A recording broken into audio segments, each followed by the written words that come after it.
Okay, today we're going to look at other genres of writing, and which is something we need to make part of, every week. And today we're going to look at Japanese poetry. So Basho, very famous poet, we're going to learn about him in a second and his various forms of writing that he was able to collect as a poet, and other Japanese poets and their work. So here we can see a portrait of Matsuo Basho, accompanied by his seminal work, The Narrow Road to the North. Or sometimes it's translated to Narrow Road to the Interior, which is a major work of what's called haibun. This is a Japanese form of poetry, and it's considered one of the major texts of Japanese literature of the Edo period. The first edition of The Narrow Road to the North, or to the Deep North, was published posthumously, so after his death in 1702. The text is written in the form of prose and verse travel diary, and was an epic and dangerous journey on foot through Edo, Japan, of the late 17th century. While the poetic form became seminal of its own account, the poet's travels in the text have since inspired many poets to follow in his footsteps and trace his journey for themselves. In one of the most memorable passages, Basho suggests that, quote, every day is a journey, and the journey itself is home, unquote. So let's go ahead and take a look at the haibun. Okay, so the haibun uh, is translated as haikai writings, is a form that combines prose and haiku together. I think we're familiar with haiku, but we'll go over haiku in a moment as well for those of us who need to be familiarized with it. Haibun poems are used to write autobiography, diary, essay, prose poems, very short stories. It was used as a kind of travel journal when it was first used by Basho, as we've already heard about. He wrote the haibun as he traveled throughout Japan. The most famous are in Oko no Hashimichi, as we said before, that is the actual Japanese word for a narrow road to the interior or north. Haiku continues to be written by later haikai poets such as Yosobasun and Kobayashi Issei and Masako Shiki. Not all of Basho's haibuns are devoted to travel, however. They also are character sketches, landscape scenes, and occasional poems to honor a specific patron or event. His hut on the Phantom Dwelling is a quiet long prose essay followed by a haiku, which is the general form of the haiku. You have a piece of prose, one paragraph, and we'll look at an example in a moment, followed by a haiku. And the haiku sometimes breaks ranks with the traditional 575 form, which is fine. Traditional haiku typically took the form of a short, precise prose description of a place, person, or object, or a diary of a journal or of a journey, or other events in the poet's life, followed by a related haiku. So the haiku has to relate to what is the setup prose, right? The prose sets up the scene, the haiku finishes it off. Let's take a look at an example.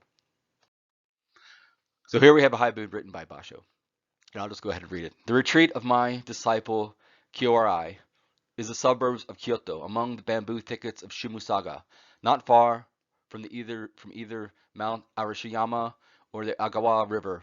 It is an ideal place for meditation, for it is a hushed in silence. Such is the laziness of my friend Kyorai, and his windows are covered with tall grass growing rank in the garden, and his roofs are buried under the branches of overgrown persimmon trees. The house has developed a number of leaks, and the long rain of May has made straw mats and paper screens terribly moldy, so that it is difficult to find a place to lie down. Ironically, the sun reaching into the house is the gift with which the master of the house welcomes his guest. I wrote, long rain of May, I saw on the clay wall a square mark of writing paper, torn recently off. So, although not quite a haiku, as the haibun is supposed to conclude with. The verse following the prose is 23 syllables, whereas the haiku is 17. So it breaks ranks with the typical form and style of the haiku. But it is close enough that we still qualify it as a haiku. This could be due to a number of reasons, though, that it deviates, because sometimes Japanese poetry, specifically the haiku and its concern with this syllable count, a type of syllabic poetry, doesn't always have great fidelity with regard to its translation and its syllable count. Let's take a look at another example. Okay, here's a haibun I wrote. I attempted to keep complete fidelity to the 575 syllable format of a haiku. Let's go ahead and read it, and then we'll talk about that. War haibun. So even this is keeping in the tradition. You can see that haibun, is also a nice outlet and format for war poetry once again. War haibun. It is another land out here, a lunarscape of endless hector, the hot wires of daydream, burning the morning air, open to the elegy of affixed bayonets. Weapons alert to the dirt, alert to the dirt, we are estranged to our own ruins. Isa would write home, an island of contemplation, his native tongue pulsing against rice straw paper at the death of his last son. Outliving them, he would pine, outliving them all. But there was a silent loss to life, he might have later etched, living his waning nights assembling, asleep in his storage shed, the black scourge of time white-knuckling at its door. Metal rattling, war machine sifts through sand ore, cup of tea pouring.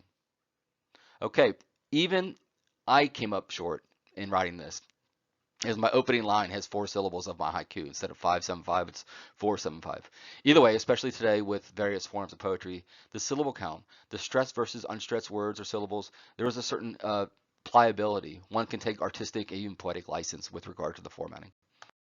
Okay, from Basho's The Narrow Road to the Deep North, haiku versus what's called Waka. So I just took a screenshot directly from the preface of the book, The Narrow Road to the Deep North. So haiku, or haku, as it was called during the lifetime of Basho, is the shortest among the traditionally accepted forms of Japanese poetry. It consists of 17 syllables, divided into 3 sections of 575. For example, we're going to look at this one. Breaking the silence of an ancient pond, a frog jumped into water, a deep resonance. It is obvious here that it is not sufficient to define haiku purely from the standpoint of syllable structure, for haiku, like any other form in literature, has grown out a long process and is subject to a number of restrictions historically imposed upon it. Let me, therefore, attempt by way of introduction a short history of haiku so that the reader may get acquainted with the essential traits of this most fascinating literary form. Long before haiku, or even its distant prototype, came into existence, there was already an established form of poetry in Japanese literature, and this form, waka, consisted of 31 syllables, divided into 5 sections of 5, 7, 5, 7, 7, for example. Coming with a light heart to pick some violets, I found it difficult to leave, and slept overnight. Here in this spring field. Okay, I think most of us are familiar with the haiku as Japanese poetry. Let's take a look at the haiku by Basho on the left, and his distant cousin from which it sprang, and what is called the waka. Notice the haiku syllable count here was 5, 5, 7, 5. So as you can see, and as we've mentioned before, it even breaks ranks with the traditional haiku syllable count. All right, the tanka. Tanka poetry refers to a Japanese 31 syllable poem traditionally written as a single unbroken line. The word tanka translates to short song. Similar to haiku poetry, tanka poems have specific syllable requirements. They also use many literary devices, including personification, metaphors, and similes to allow ample visualization. Let's dive a little deeper into the art form and then enjoy some examples of tanka poetry for a better picture of what it actually appears like.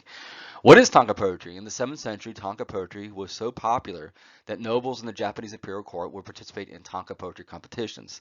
These poems were also tender, like keepsakes at the start of a romance. 2 lovers would sneak away in the night to be together and send tanka poem to one another the next morning to express their gratitude or love. Traditional Japanese tankas poems consist of 31 syllables written in a single or broken line, as we said before.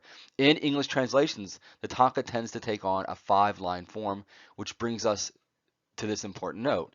As you study tanka poetry, you'll notice it bears resemblance to sonnets. So think about the English or Shakespearean sonnet. Midway through the tanka poem, there's a change in perception. In a sonnet, it's called a volta, or a turn. In haiku, there's typically a turn between lines 2 and 3. As with a sonnet, the change occurs as a transition from examining an image to examining a personal response. Here's a little more on the difference between these types of poems. Tanka poems are, again, similar to haiku poems, as they often discuss the same topics of emotions, seasons, nature, love, and sadness. Let's look at 3 practitioners of this poetic form. So we have Takubaku Ishikawa. So it was born in 1882 in the Iwate Prefecture of Japan. He dropped out of school at 16 to become a poet and is touted as a master of the tanka poetry. He published his first collection of poems at 19 and moved to Tokyo in 1908 to become part of the bustling literary scene. Sadly, he died young at the age of 30 from tuberculosis. So I'm going to go ahead and read one of his tankas. Lying on a dune sand, this day I recall remotely the anguish of my first love. So here we don't get quite the threshold that's required for a tanka, the 31 syllables, but there are 21 syllables in this one. So again, breaking form, breaking ranks through the traditional format. Maki Tawara is a contemporary Japanese poet, writer, translator. She's credited with revitalizing tanka poetry for modern audiences. She was born in 1962 in the Osaka Prefecture in Japan. In 1981, she graduated from Waseda University with a degree in Japanese literature.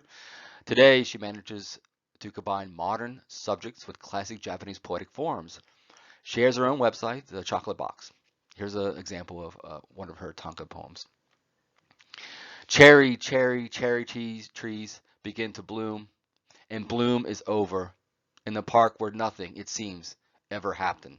So this is closer to the syllabic form of traditional tanka. It's 28 syllables. And notice the simplicity of Japanese poetry. Always back to nature, or wit, or humor, or irony, which we'll see later, but always simplistic in the way it's formatted and what it's attempting to communicate. Last example, Musaki Shiki was born in 1867 in the Ehime Prefecture in Japan. He was born to a samurai class family. His maternal grandfather was a Confucian scholar. Although Shiki was a major figure in the development of haiku poetry, he also wrote extensively on the reform of tanka poetry. Here's an example. The bucket's water poured out and gone, drop by drop, dewdrops like pearls from the autumn flowers.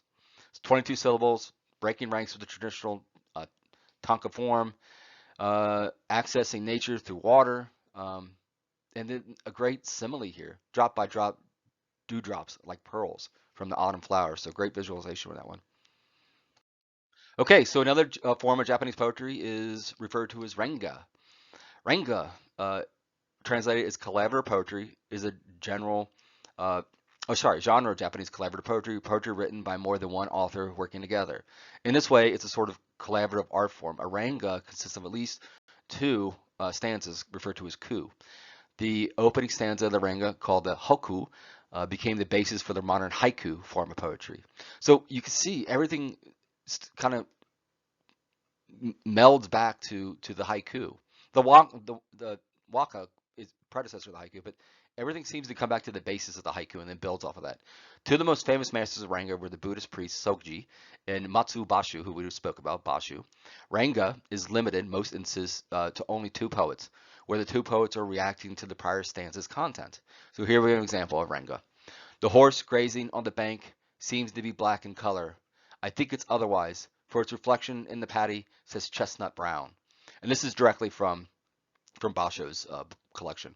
This kind of witty verse, which continues to be written under the name linked verse or ranga throughout the Heian period, seems to be the earliest germ of haiku poetry. For it is here that for the first time the 575 syllabic structure can be recognized as a poetic unit, though not completely independent, and furthermore, the witty and playful tone of the linked verse is a heritage which passes into the marrow of later haiku. So, though somewhat modified by the subsequent developments. So Ranga seems to be the earliest predecessor. Ranga, then Waka, then we get haiku. And off of haiku, we get the sort of the protracted out form of the haibun, right? The setup of the prose paragraph, followed by the haiku itself. Let's take a look at an example of, or another form called renku. Okay, so here we have an example of renku. The renku is the traditional Japanese poetry form of linked verse, so very similar ranga, usually composed through the collaboration of two or more poets. If the ranga was a collaboration exchange between two poets, the renku can be an infinite ring of collaboration. So in that way, it can go on infinitely forever, right? Some essential terminology of the renku. Link is what is a traditional name used for each verse or stanza in a linked poem, such as a renku. Ren means linked. Renga means linked verse. Renku was the original term for linked verse in China. Now it's a modern term of renga. The renku is longer form with 36 links being popular. Historic renga of 1,000 verses and more have been recorded. So in that way, renku, because of the two or more collaboration, is a very long form. Let's take a look at an example. And you can actually see in this example, A Cup of Snow, you can see that people's names who are writing these, the poets, they're embedding their own name into so we can differentiate who is who and how they're sort of dynamically exchanging and creating, and in the midst of exchanging, creating this Renku. A cup of snow, laughing with delight. A cup of snow, a moon-eyed girl, half gone the last jar of ginger jam. Roadside shop, the chainsaw artist, ask me my sign. A faint glow in the sky before sunset. First chill night, the smell of cedar in the quilts. Tick by tock, the leaves begin to fall. All right, so we get a lot of nature as we see in a great deal of Japanese poetry. Let's take a look at an overview of what we just covered and add on maybe a couple more types of Japanese poetry.